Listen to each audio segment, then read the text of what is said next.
It's alive! It's alive! It's alive! It's alive!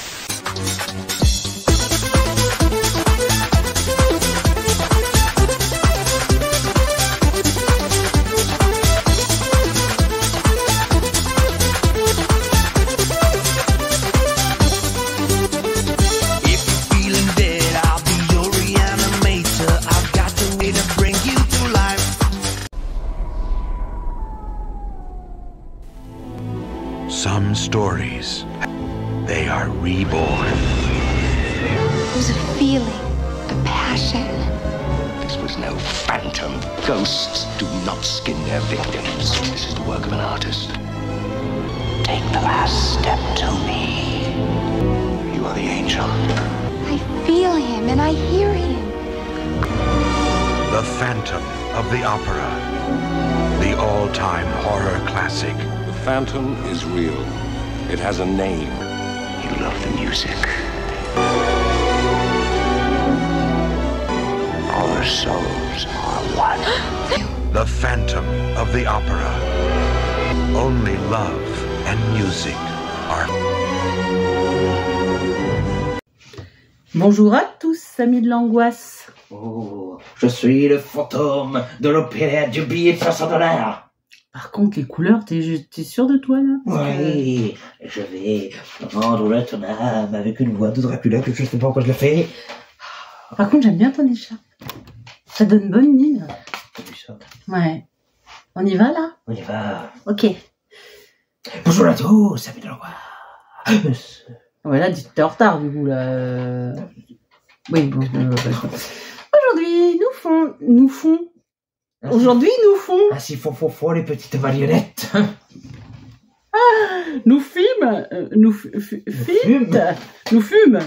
beaucoup. Déconcerté quant à cette intro. Nous fume beaucoup.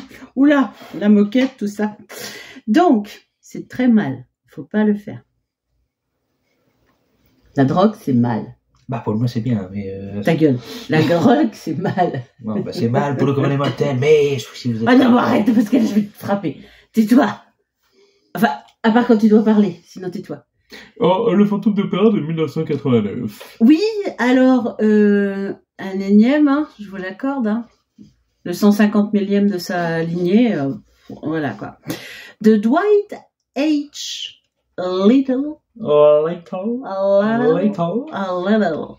qui nous a fait Halloween 4, le retour de Michael Myers en 1988. Sauver Willy 2, la nouvelle aventure. Saute, Willy, saute! En 1995.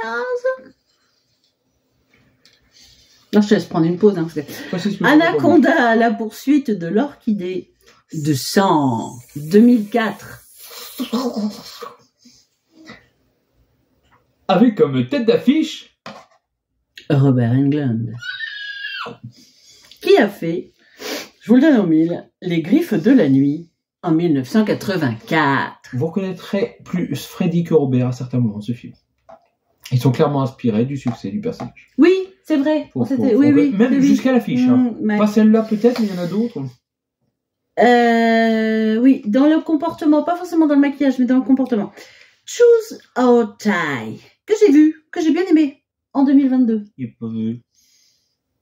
Moi, pas vu. D'accord. Et 2001, Maniac, 2005. En fait, bref. Ça, c'est bien. Oh, j'avais le faire dire. Ça, c'est bien. 2001 Maniac, c'était... Il y a un bon film comme l'original, d'ailleurs. Mais, Robert Englund, allez voir la filmoterie. C'est pas toujours hein. Non, c'est vrai. Pas... Et en plus, c'est quelqu'un qui fait facilement du caméo ou du vas-y, je te prête mon nom. Stranger Things. Oui, non, alors j'étais pas du tout là-dessus, mais non, parce que Stranger Things n'avait pas besoin forcément. C'est vrai. Ça marchait déjà. Bon, mais il y a des petits films comme ça. Je suis en train de chercher. Butcher. Il est dans l'intro du film. Ouais. Anaconda. Merde, je suis en train de chercher. Je sais pas ceux-là.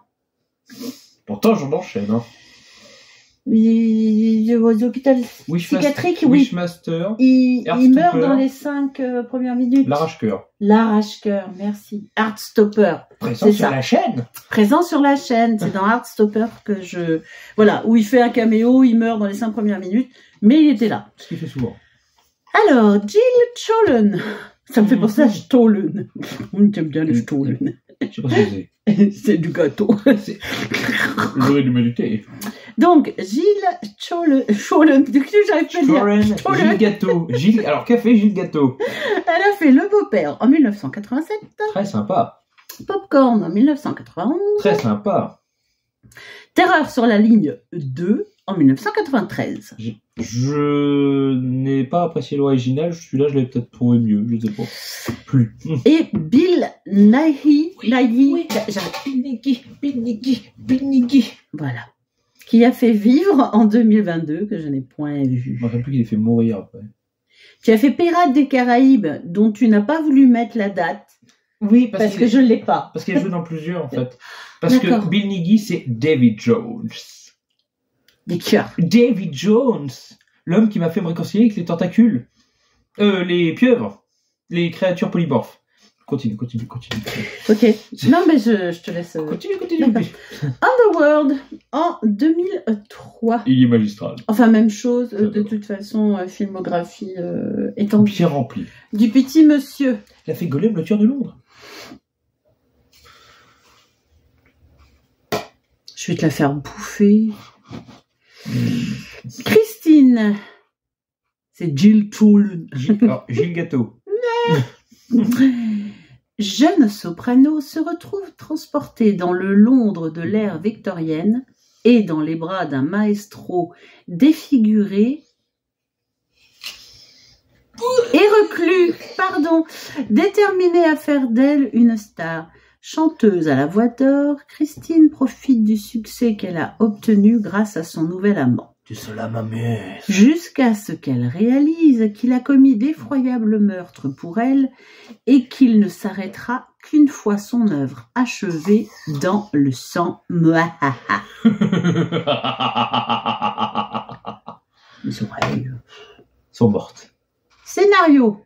Oh, bah, le fantôme de l'opéra quand même, Non. à la base. Non. Oui, à la base, et au 90%, oui. Ok. On est d'accord. Mais, Il y a des bonnes idées. voilà. Ah bah, et laisse-moi en placer une quand même. Donc, je suis désolée. Classicisme pur, dur, chiant. Le fantôme de l'opéra. Non, parce que pour tout vous dire, Non, je vraiment. déteste le fantôme de l'opéra parce que... Moi aussi. Et j'y tiens pas forcément. Voilà. Donc c'est pas forcément une histoire qui nous touche, hein, ni l'un Voilà. ni l'autre. C'est en pas fait. une mauvaise C'est pas- histoire, c'est Non, juste non, qu'on n'est pas ça réceptif. n'a rien à voir. C'est juste que voilà, d'habitude pas particulièrement réceptif. But celui-là a quelques bonnes idées. Dont deux au niveau du scénario en lui-même. Mm. Petit 1, on démarre pas directement dans l'époque. Non. On démarre dans notre époque. Oui. À ce moment-là. Donc on a un effet. Parce que de- t'as la saucisse là, saucisse, ça fait oh là là, faut que je passe un truc et tout. C'est pas un casting, Et c'est un. oui, c'est ça. Oui, enfin bref. Et du coup, faut que je trouve une audition, merci. Une partition pour chanter à mon audition, gna gna gna. Et elle retrouve cette audition. Et elle retrouve, voilà, Cette comme audition, par cette partition. hasard, cette partition tombe quasiment dans ses mains. Voilà. Ce qui aura une grosse importance pour le début de l'histoire et notamment pour la fin. Bah, du on coup, peut qui est bien continuer à vu. raconter encore un petit peu sans spoiler de ouf, c'est-à-dire parce que c'est raconté là, c'est-à-dire qu'en fait elle travaille donc ce morceau et le jour où elle passe son audition, où elle se met à chanter, il se passe des trucs chelous en coulisses et elle prend je crois que c'est un sac de contrepoids pour les lumières, hein, il me semble, ou pour le décor, enfin peu Un truc importe. qui l'assomme, alors toi ça te tue. Voilà, ça l'assomme. Mais, Oui, alors elle a même pas un bleu, hein, je vous rassure, ça l'assomme, mais elle a même pas une C'est le petite choc bosse, émotionnel. rien. Mais effectivement, quand elle se réveille dans la peau d'une Christine soprano, pas du tout dans la même époque. Ce qui est Voilà. un peu surprenant. Ouais, non, le côté, par contre, renvoie dans le Passé. passé, c'est peut-être pas mal. parce que ça replace quelque chose qui aurait pu être vite désuet dans Londres contemporaine. Voilà. Et un truc incroyable, ça c'était le gros point fort pour moi, c'est le premier fantôme de l'opéra où la majorité du film se passe pas à l'opéra. J'avoue. Bon, ça se passe un peu dans les sous-sols, hein. C'est un peu le. Oui, dans la rue, on voit la ville. Ouais, c'est le fantôme des égouts. La journée. Des égouts. Ah, c'est merveilleux. Mais la nuit, c'est quand même le fantôme de la ville, ouais, parce qu'en fait, il se promène beaucoup. Et c'est intéressant de voir qu'en fait, il ne reste pas cantonné dans l'opéra ou dans son sous-sol. C'est pas un huis clos au sens. C'est ça. Ouais. Au sens des décors. Donc, scénario, ça t'a plu. Les acteurs. Par rapport à un scénario de base qu'on n'accroche pas, ils ont réussi à me le rendre plus appréciable. Disons, à semer des petites choses qui font que ça nous a moins ennuyés. Les acteurs, Robert. Robert, oui, mais alors, il n'y a pas que Robert. Autant j'adore Robert. Voilà, on arrive au bémol. Autant Gilles Gâteau. Voilà. Elle manque de saveur. Non, le problème, je ne sais pas si c'est le rôle ou l'actrice, mais elle fait je pense que c'est un petit peu l'héroïne est parce prouvée que fatalement le rôle de Christine est un peu passif, quoi. Enfin, je veux dire, à part chanter, elle est plutôt passive, hein. Oui, mais en plus elle a pas, je trouve qu'elle a pas de saveur. Elle est jeune, elle veut devenir star, elle est éplorée. Elle est lisse. Elle est lisse. Elle est très très lisse, très lisse. Très. Donc forcément Robert, c'est celui qu'on suit parce que bon, c'est la tête d'affiche et souvent dans ces films-là, le monstre est plus moche.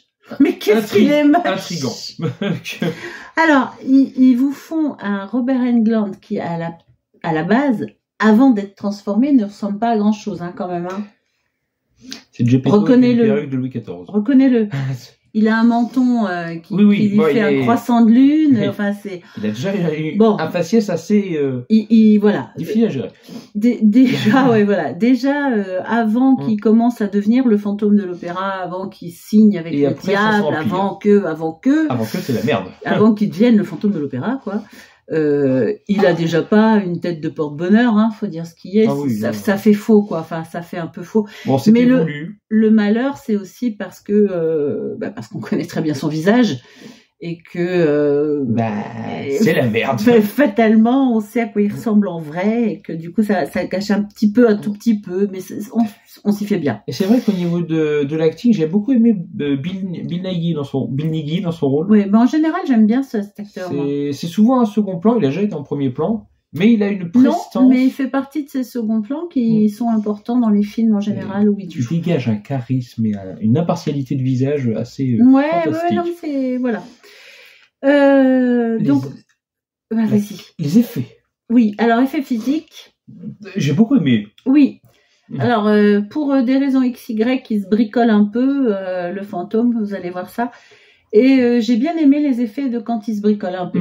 Justement. Ouais. Je pense que c'est le point fort, c'est à ce niveau-là. J'aime bien cette idée de je sais ce que je suis, mais je ne veux pas à moi-même me le montrer. Tout en étant conscient. Oui, alors du coup, on va vous renvoyer au truc parce que là, c'est vraiment pas clair ce que tu nous dis. Et il y a aussi les effets de meurtre. Oui, alors... Qui nous paraissaient... pourquoi j'ai d'abord parlé des effets qui sont sur Robert, parce que je les ai trouvés pour... partie en tout cas bien fait parce que on est forcément très près de l'effet à ce moment-là avec la caméra. Ah bah ça oui. Donc du coup un effet réussi parce que malgré le fait qu'il soit très près, c'est efficace. C'est efficace.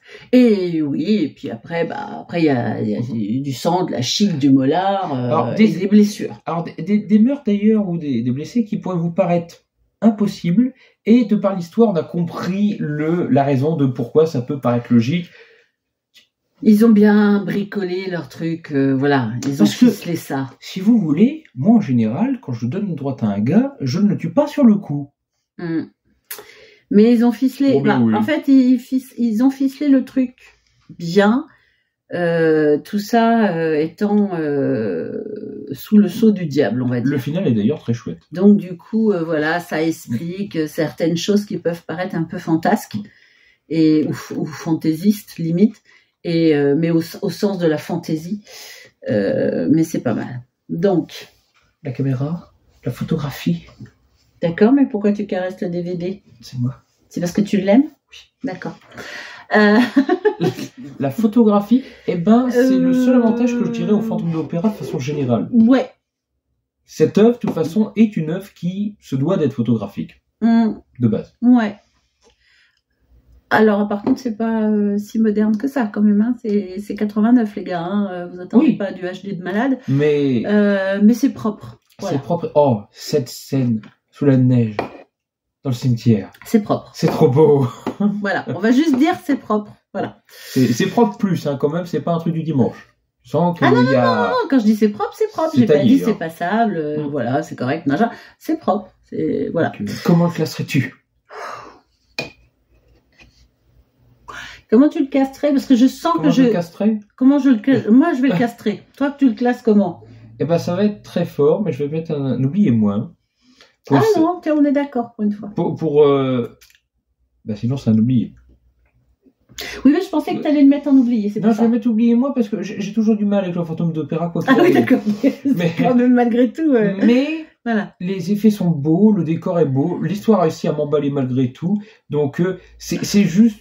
Voilà, que l'histoire de base est pas... Bon, alors, j'ai quand même hésité avec un avoir, mais pas oublié. Je sens que là, je t'ai brisé le cœur. Non, pas du tout. Parce que c'est vraiment pas une histoire qui, à la base, me hype de fou. Mais pour une fois, je l'ai suivi jusqu'au bout. Ce que je ne fais jamais sur les histoires du Fantôme de l'Opéra, parce qu'il y a toujours un truc au bout d'un moment qui me casse les couilles. Arrête, tu vas me faire vomir. Donc du coup, allez, va pour oublier moi. Dites-nous ce que vous en avez pensé si vous l'avez vu. Allez, chose. Il faut vraiment faire un truc pour les couleurs, je peux pas. Donc, crevez tous. Je suis le fantôme du billet de 200 €. Bah, on dirait surtout le chevalier masqué, hein, vraiment. Hein. Je suis le fantôme.